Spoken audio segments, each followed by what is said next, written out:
एक समय की बात है।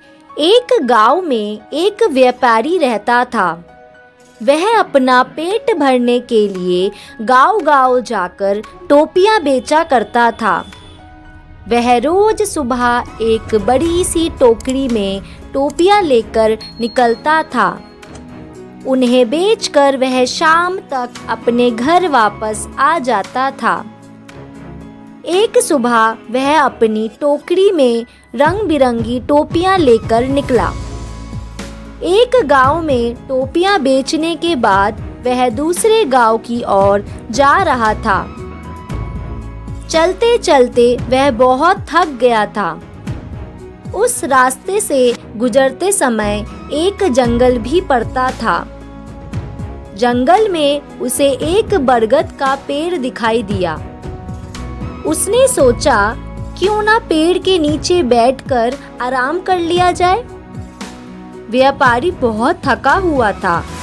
उसने टोपियों से भरी टोकरी को नीचे रख दिया।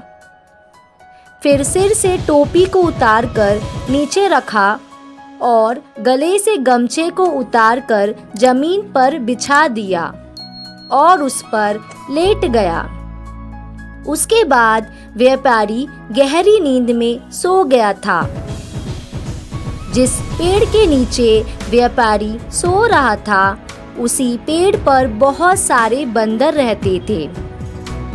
व्यापारी के सोते ही बंदरों ने उसकी टोकरी पर हमला बोल दिया। बंदरों ने रंग बिरंगी टोपियों को लेकर खेलना शुरू कर दिया। कई बंदरों ने टोपियों को हाथ में भी पकड़ रखा था।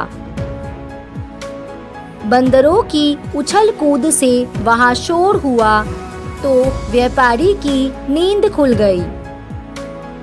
नींद खुलते ही व्यापारी के होश उड़ गए थे। उसकी टोकरी से सारी टोपियां गायब हो चुकी थी।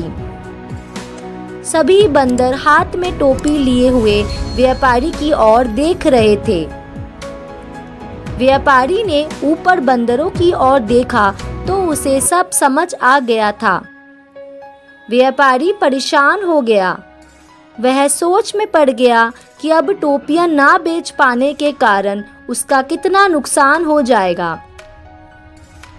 यही सब सोचते हुए वह अपना सिर खुजलाने लगा। उसे ऐसा करता देख बंदर भी अपना सिर खुजलाने लगे। व्यापारी को यह देख गुस्सा आ गया। उसने गुस्से में अपने सिर पर अपना हाथ तेजी से मारा। बंदरों ने भी अपने हाथ से अपने सिर पर तेजी से मारा। बंदरों को ऐसा करता देख व्यापारी को समझ आ गया कि बंदर उसकी नकल उतार रहे हैं।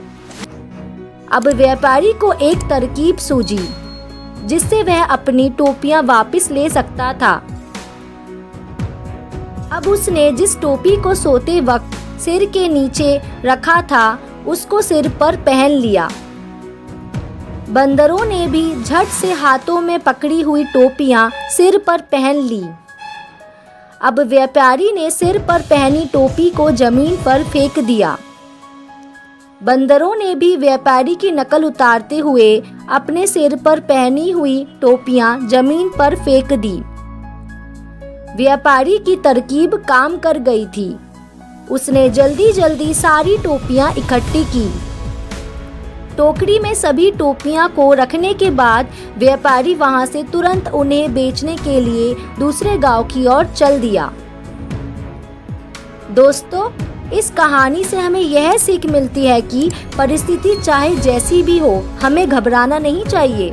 हर हाल में हमें समझदारी से काम लेना चाहिए।